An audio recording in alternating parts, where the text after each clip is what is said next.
welcome to the VET S.O.S Veteran Education Resources Spotlight. Remember, don't drown the sea of transition. Grab the VET S.O.S Lifeline. VET S.O.S is brought to you by the Who You Know Network and proud members of the Parade Day community. As always, I'm here with Dr. Hira. How you doing today, Dr. Hira? I am doing very well. I'm excited to learn more about this school and definitely hoping we add this to our travel list at some point. Yeah. Hey, I'm not looking forward to dealing with your travel expenses. I know. All these programs sound great. So, They do, and it's having gone through years of school, and I did a lot of mine online because I was still in the service. So I didn't get to experience a lot of the on campus stuff prior to my bachelor work, but definitely hearing all these great things going on. I'm kind of in the same boat you are. I'm gonna have to start looking at the schools that are long trips that we take. Hey, we're gonna stop mhm. here for a couple hours. So, all right, well, let's jump into it. We got Dr. Trisha Nicole Ruiz, veteran educator and advocate for veteran success in higher education. With a decade of military service and advanced degrees in psychology and leadership, she is dedicated to empowering veteran students at the University of St. Thomas as the founding senior director of veteran services. She blends military discipline with a passion for empowering veteran students to thrive academically and beyond. Mhm. You definitely want to check out this program and what they're doing to help transform education and the veteran population together. It's Yeah. just fantastic. So, how are you doing today, Tricia? I'm doing great. I'm enjoying this beautiful Houston weather before the heat comes. Yeah, So if y'all are going to come visit Houston, just don't come over this summer. Okay. All right. yeah. Well, I got snow today. So, Oh my goodness. I mean, Houston's already hitting the 90s ooh, on certain days. So yeah, enjoying this beautiful weather while we have it. Yep, definitely. I lived in San Antonio for a couple of years. When it gets hot, it gets hot. Yes, That's so you know a bit of it. yep, yep. Houston says, hold my, I don't know, hold my thermometer. Watch this. Hold my thermometer. I like that. All right, so let's talk a little bit about your transition before we jump into the school. How'd your transition out of the military go, and what led you to working in higher ed? I most certainly attribute my transition out of the Army to why I have chosen this profession in this industry. It's essentially standing in the gap and being the person that I wish that I had. And I also hire, so that is my why. And the people on my team share that same exact why.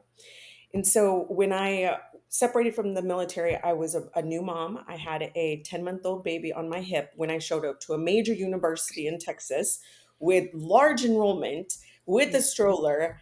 Walked up to the front advising desk of my college and asked, I don't know what I'm doing. How do I, what classes do I take? I didn't know any of this stuff. And just 2 weeks prior, I was Staff Sergeant Ruiz. Now Mhm. I'm standing there as Trisha, the student, and I have a work study tell me, oh, just log into Rowdy and just log into Rowdy, sign up for classes, and made it seem so simple, and yet that age gap and that lack Yeah. of college literacy I truly had showed in that moment, and it was the most uncomfortable feeling because I had gotten Mhm. promoted to staff sergeant at a very quick rate. I made it, I think, in like 4 years and 2 months. And so I'd been fast tracking in my career up until that point, and now as a civilian, I'm questioning my entire life because I'm sitting across, no disrespect, but from an 18-year-old who is speaking above my pay grade, and it was an uncomfortable feeling. And so that was what catapulted me into higher education. And once I got my feet wet in my university, I got a work study job in the veteran service office, and we were handling a large amount of volume of administrative processing, the Yeah. GI Bill benefits. That essentially what we did was we became barracks lawyers. We would see each other in passing around the campus and we'd say, hey, did you know the GI Bill can do this now? And it was at I was enrolled in college when 9/11 came out. So it was a huge disaster. And essentially Congress enacted 9/11 and then just threw the keys to universities and said, now go with Yep. it with no guidance. And so when I first came into this industry, it was a lot of sitting on the phone with Muskogee, Oklahoma, trying to figure out where's the student's payment. They can't live; they're not getting paid, and so that was essentially what shaped my view of higher education and how I thought where a veteran service office could stand in the gap and Yep. support students, veteran students, military connected students as they make that transition.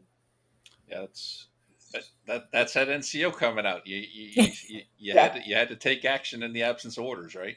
yeah, So yeah, for I sure. absolutely love that, in the fact that you identified that and you stepped into it, and it's even more impressive that you didn't back down from it. Mhm. Like you said, you had a 10-month old, and you're like questioning everything now, and Yeah. so you stood up and you move forward, which is just fantastic. I absolutely love that. Um, all right, so Yeah. tell us a little bit about the University of St. Thomas. What is this school? Where is it? Oh, And tell us a little bit about it. Because yeah. and I bring that up because I had no idea where it was when we first talked, so I had to look it up as well. That that's we're in that predicament of we're like the best kept secret. So you don't want to be I a love it. secret anymore though. Yeah. So the University of St. Thomas is a private Catholic institution in the heart of Houston, Texas. We are very well situated between the Museum District and the Texas Medical Center, which is the Mm, leading medical center in the world. yep. I note that because one of the top degree plans that our academic programs, I should say, that our veteran students enroll into is our accelerated Bachelor's of Science in Nursing. And Yep. so our nursing school is one of our top colleges for our veteran students. And so we're well positioned within the city, and not just for nursing students, for all the various academic programs that we offer. We're a very small institution. We are right at the 4,000 enrollment mark, and that is all the way from associates, bachelor's, master's, and doctoral programs. Nice. And so that allows our classrooms to be very small and Hmm. intimate. So I would say that we are the ideal school for veterans who are not looking for that big college experience.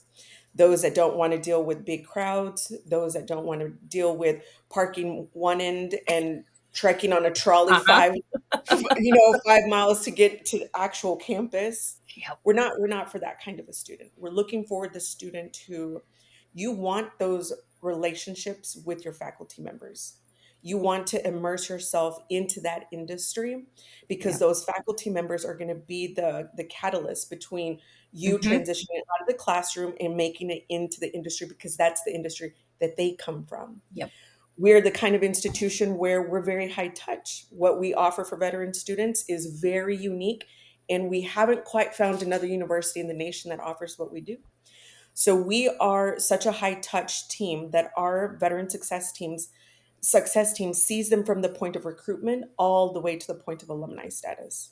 Love it. So the second that you apply to the university and you indicate that you're military connected, whether you're the veteran yourself, you're active duty, or you're the family member, the spouse or dependent, you will immediately receive a message from my office saying, thank you for your interest in the University of St. Thomas. We see that you're part of our military family. This is what we can offer you. So we know that finances, right? The research shows that finances is the number one issue Hmm. when you're selecting the right institution. So part of our team, we have in-house a GI Bill expert. Mr. Hernandez is the first one that you're going to receive the message from actually. He's going to say, "Hey, let's dive in. How are we going to get this paid for?" And so we leverage technology and they can schedule a virtual appointment with him, start getting all those financial questions out of the way. Because once they get that confidence and that rapport with Mr. Hernandez, they know that the University of St. Thomas is going to get their paperwork done Hmm. correctly and efficiently and timely. And so it helps build some ease as they navigate through the administrative process because it is, transitioning to university, especially if you're coming from a community college or especially if you're coming from a larger university that does all the work for you, it can be very overwhelming. Hmm. And so if we can give them some of that ease in that administrative process, it's really key. So from that point on, we onboard them. We have a veteran specific orientation. So the students are Hmm. still required to go to at-large university orientation, but then we dive even deeper and we Yep. talk about veteran specific kind of type, whether it be issues, trends, um, factors for success. We Hmm. go in and we dive into that. And one of the beautiful parts about our orientation is we do an exercise called Pecha Kuchas. And so it's an exercise to get to know each other a lot better than for me to just stand up there and say, I'm Staff Sergeant Ruiz, born and raised in Texas, Army 6 years, military police officer. This kind of exercise builds out who you are. And so you leave orientation actually seeing that person for who they are Mm-hmm. and in their humanness. And so we started it a few years ago. And now, this graduating class, we asked, we asked what was one of their most memorable moments at UST, and it's at orientation and learning about all the other veterans and leaving with friends. Yeah. And so creating that connectedness and creating that community for them on campus because they are a non-traditional student is so critical to the long-term success of them and their sense of belonging on the university campus. Once we onboard them, part of my team, we have an academic success coach. He's also a former Nice. military police. He's an Army veteran as well. And so this is where the high touch continues on after the onboarding. It's not just let us pay your GI Bill benefits, get you paid and send you to class. Yep. Doesn't Yeah. work like doesn't work like that. So my academic success coach is embedded with our faculty members. He does Mm-hmm. training throughout the semesters and says, This is the Veteran Success Center's point of contact. This is what we can do," because we're trying to immerse ourselves more into the classroom and Mm-hmm. become an ally of the faculty. So when you see that one of our students is struggling, reach out to us. And understanding the importance that Houston has such a large veteran population, that access to veteran nonprofit organizations that we have. Maybe Mm-hmm. our student is struggling in the classroom because they're picking up extra shifts to keep, the bills going. The cost of living right now is so incredibly high. Well, we can plug you into other nonprofit organizations that can help you offset some of those bills. And so, creating again an ecosystem that Mm-hmm. they can tap into. And then, in addition to that, bringing them to our campus. We just had a phenomenal organization. I'm not going to say their name, but they had, in the year of 2024, 96% of veterans that they helped with their disability claim did receive an increase. Wow. 96%. And so bringing them to campus so that we remove the barrier of the student having to Mm-hmm. go to them, finding them, Yeah. navigating them, we bring them to you.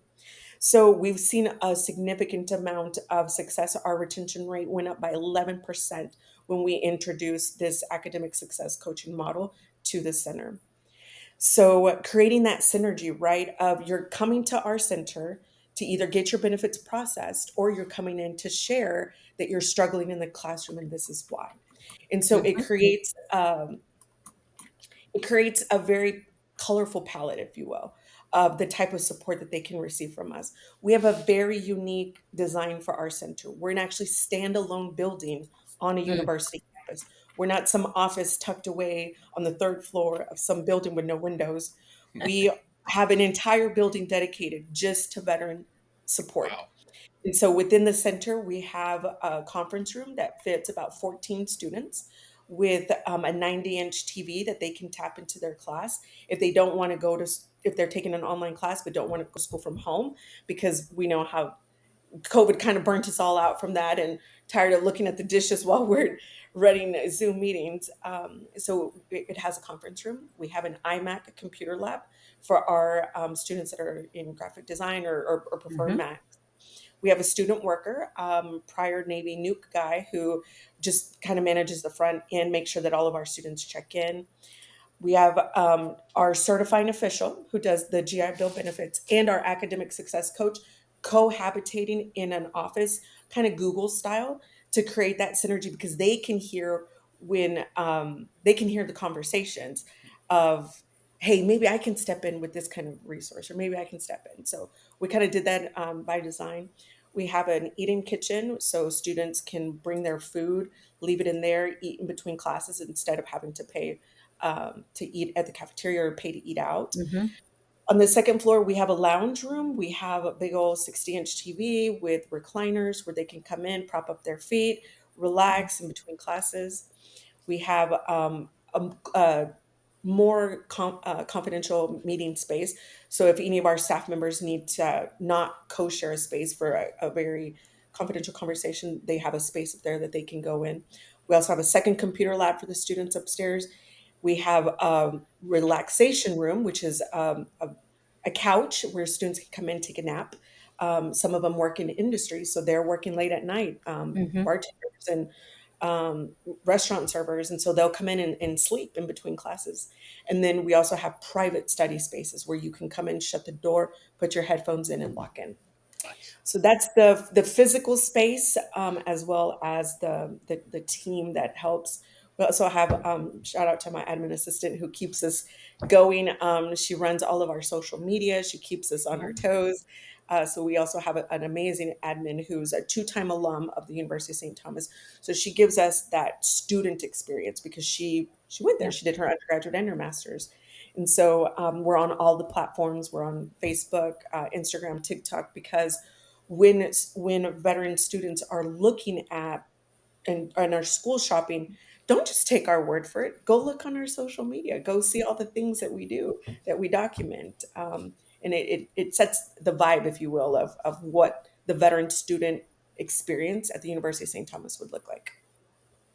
Okay, so now everybody knows why this was on my little road trip list. Okay, I'm just putting it out there. We can't wait to Um, host you. We you're cannot. and I creeped obviously I always creep the school's websites prior to joining, and I found yours to be a very user friendly one. I loved the resources that were already on the homepage as you were talking about. Yeah, you're looking at supporting the academic student, but the whole student, and seeing the resources that were already listed so that people could say, hey, yeah, I do need to consider these other things. Thank you for covering all of that information. I don't know. I was like just enthralled, and I was like, should I ask a question? Oh, nope, she's answering it. This is great. I'm getting all the information I would have wanted to know if I was a prospective student. Yeah. So yeah, I just think And that it's was and great. it's just approaching it in that way, right? Like I said, so Jay Hernandez, who's our school certified official, 12-year Army veteran, multiple combat deployments. Mikkel Bryant, who's our academic success coach, prior Army, multiple deployments as well. We all come to the table in everything that we do, and we say, what would have been impactful for us? How could we have better um, process this information at a very overwhelming time in our lives, and just Hmm. really really parse it out with that kind of a lens, and never forget that we were once on the other side of the table, we're on the receiving end of that, and so I, we try. I, there's so much I love about this. First of all, this is like the easiest interview ever because you rattled through everything we possibly could have asked. But Yep. more importantly, what jumps out to me is the passion Yep. and really just how much you guys care about the community and this veteran connected students on campus. Just Mhm. absolutely amazing. Um, Man, definitely applaud you for what you're doing down there. And best kept secret for sure. And it's funny, that's the second time we've heard that referred to as a Catholic university because we also heard that Yeah. about the Catholic University of America in DC. They Oh, refer to cool. themselves as the best kept secret in DC. So Yeah. I love it. You got to start checking out these Yeah. Catholic universities. They're hiding, but they got some good stuff going. And one of the especially at the undergraduate level, so our core curriculum has philosophy and theology embedded within it, because Hmm. obviously, um, we are of the mindset that a quality Catholic education should be well rounded. And so, what I love about those classes is, as these veterans are in this transition of their life, of I was Staff Sergeant Ruiz yesterday, I'm Trisha today. Those philosophy and theology classes are not just about morality and ethics. They also ask the bigger question Hmm. of yourself and what your purpose is and your why. And that, I think, blends so incredibly with the transition of, we served a larger why. We served a bigger organization than ourselves. And now we've got to figure out, what does that look like now, without anchoring it to a company, without anchoring it to a job title, a question that you can answer for yourself. And so, as I see our undergraduate students answer those questions, it's heartwarming, and it fuels that passion that we have of, we are where we're supposed to be, where we were supposed to be. I don't think there's a better way to end this than on that note. My golly, like that, just hit it home, drive it home there. Oh my goodness. And time flies. We could obviously keep talking. It's really all day, I think, Yeah. about what you were sharing and that journey. So thank you, Dr. Ruiz, for joining us today on VET S.O.S. On behalf of the VET S.O.S family, thank you to everyone who tuned in. You can find the VET SOS podcast on all your favorite podcast platforms, YouTube, social media. Make sure you subscribe and follow VET SOS so you don't miss a thing. And please remember, don't drown in the sea of transition. Grab the VET SOS lifeline.